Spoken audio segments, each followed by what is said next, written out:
I'm just shooting. Yes. Amazing. Very good. And this is my breakfast, guys. Bye-bye.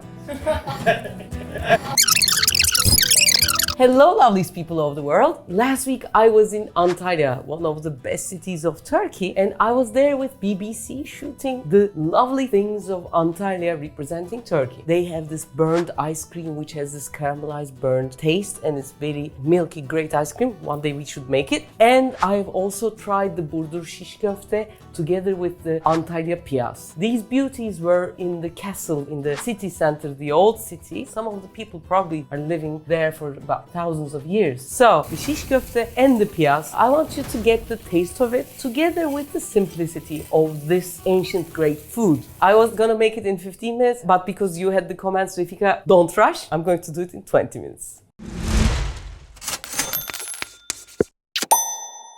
Everything starts with turning my cast iron into a grill. The time starts now. This is going to heat like it's going to be the coal under the kebab. Secondly, the piyaz needs the eggs, so to the water I'm going to put the eggs to get boiled. Third, you might not be able to find shish like this or like this, but from your takeaways you might have chopsticks. And these can be really good shishes. For them not to burn, I'm going to put them in water. Ideally, if you put them in water 1 or 2 hours before, it would be better. Here I have 300 grams of meat from around the ribs. This is 300 grams, quite fatty as you can see, but the kebab needs the fat. The fat burns and hits the bottom of the pan and then evaporates, and that great kebabi smell comes from that burnt heat. So you don't eat that much fat, but you get the taste. And then to that 100 grams of lamb from the same rib region. If you mix the lamb and the beef, that's the ideal one. We don't need much. All ordinary, just put some salt. But I'm going to add some bit of pepper, and I'm also going to add some thyme.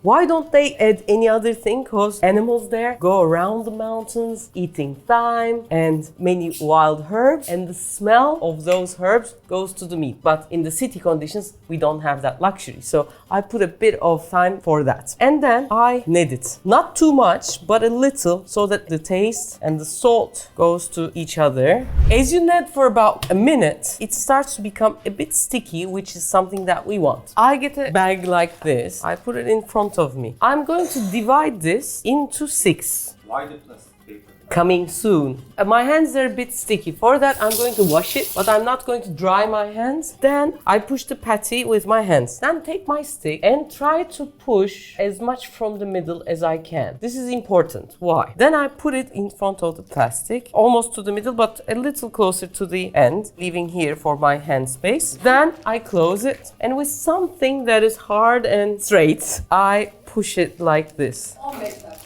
15 minutes. Okay. Yeah, this is not my original trick, guys. I've seen it through Instagram. I was not sure whether it really worked. It really works. I loved it. Something like this, a perfect one. Wow. Is ready. Then I put some fingerprints. Not too much, a little, like this. And this first one is ready. I'm going to do the rest the same way. If your hand starts to become sticky, from the shish plate, take some water and wet it and make it perfect and round, and do the same again. And when you do this, for example, I'm going to do it on purposefully, one side thinner, one side thicker. Don't worry, place it back again. This time from the thicker side, try to push it, and it's gonna get in balance. Now, my shish are ready and my pan is quite hot. Because they are not like long enough, I'm going to put another shish like this. You can put a spatula or something as well, and put these like this. One thing that is really important is this is gonna create a bit of smoke. If you have a smoke alarm, you can mute it, open a window, close your kitchen door. So this is gonna cook. As I said before, the smell and the taste comes from the fat for the meat. The fat is gonna melt and drop to supposedly the coal, and then a smoke evaporates and it has that gorgeous smell, and this is gonna create that. And here we have a tomato. I'm going to cut it in 4, and here I have, this time I want to make it like this. You can have as much pepper as you can. 1 onion could be okay. I mean, you can also have never enough onions. They are so gorgeous. I'm going to just put them at the bottom like this to get charcoal, and also the pepper goes down like this. And the tomatoes. You can even put garlic if you want to your taste. This is a big of a pan. gives me that much of a space. Then I move to making my piyaz. First off, I'm going to prepare the sauce. The thing about Antalya, they love using tahini in a lot of places. And also in this mixture, about 4 tablespoons of tahini, a bit of vinegar, a bit of water, a bit of salt, and a bit of olive oil. This is the sauce of the piyaz. Now, the sauce is very runny. It is probably because my tahini has sunk to the bottom, like the thick part like this. Yes, as we can see. That might always happen, so put a bit thick part as well. Tahini is crushed sesame paste. If you cannot find it, you can use peanut butter. That might also work, but get tahini in your life because it's a great antioxidant.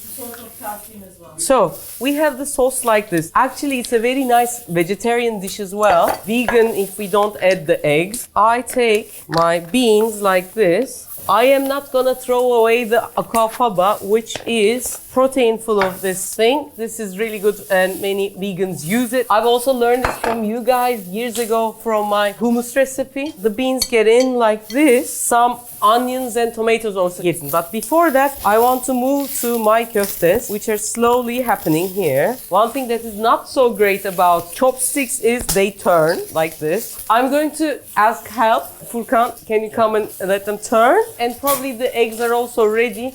You can take them off as well. While I finish the piyaz, I add 2 more things. One is the onion and the other is the tomatoes. That's 4 minutes. Okay, I'm going to get faster.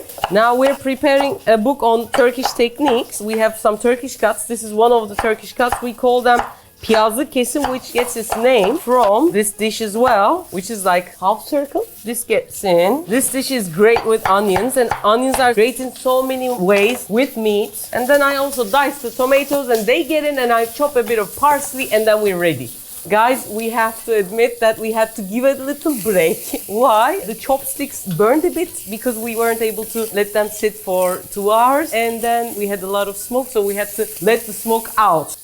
Yesterday we had the shootings and my chopsticks as shish burned, so I wasn't able to sleep well last night. I looked for why, because we weren't able to put the shish, the chopsticks, long enough in water. This is now in the water for about 4 hours. At least they have to be with water 4 hours. And secondly, one side is kind of round but not so round also. It's imbalanced. You can put the shish like this, but then when you turn it, it suddenly starts to move. So Furkan had to be with the shish while I was trying to prepare the piyaz. So I have thought that if I cut the end of the chopsticks like this and make this part straight and the other side also straight, then it will be able to stand. Just be careful. So I made it like this. I'm going to do the same for the other thick side as well. It's really important that the angles fit. I go here to here. This side has to be cut more because it's a thicker side, as you can see. One side is thin, the other side is thick. I have to thin this more.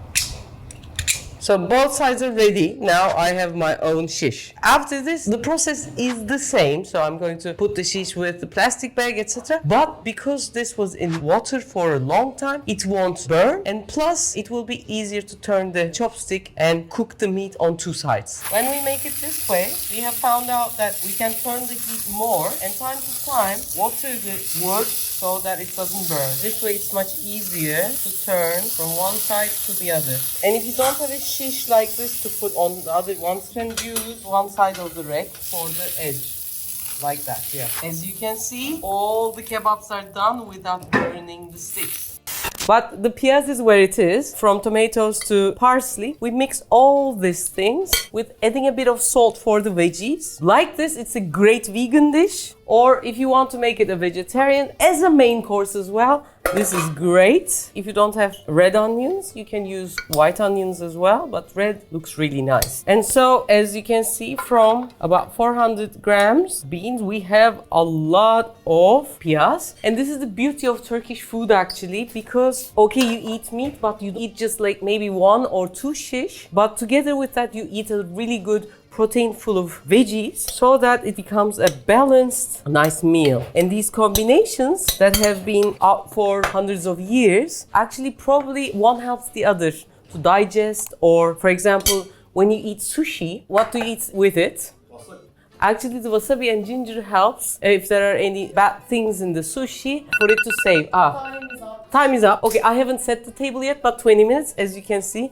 You get your piyaz and the meat. I forgot to put the eggs. Normally, I have to tell you, I don't like putting the eggs to the piyaz, but this is how it is eaten originally. So, 2-1, I'm going to stick to the original one like this. Together with this, we clean this up and eat our köftes. Kebab always great with a bit of pide and these roasted veggies. They get vapor of the meat as well, so they have this incredible taste. Any kind of pide or a lavash would do. I just put it in the middle like this, and the shish comes like this.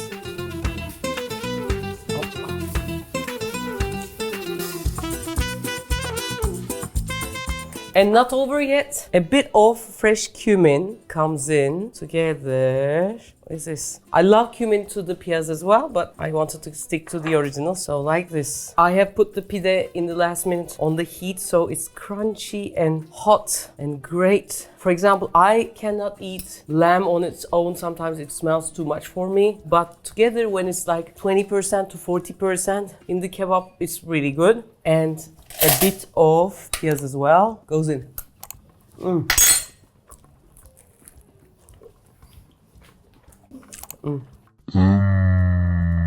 So this is it. I hope you make this dish at home. You come to Antalya and go to Mesut Topçu and eat it there. And as a dessert, go to Akdeniz Pastanesi and eat your ice cream there. Lots of love. Take great care.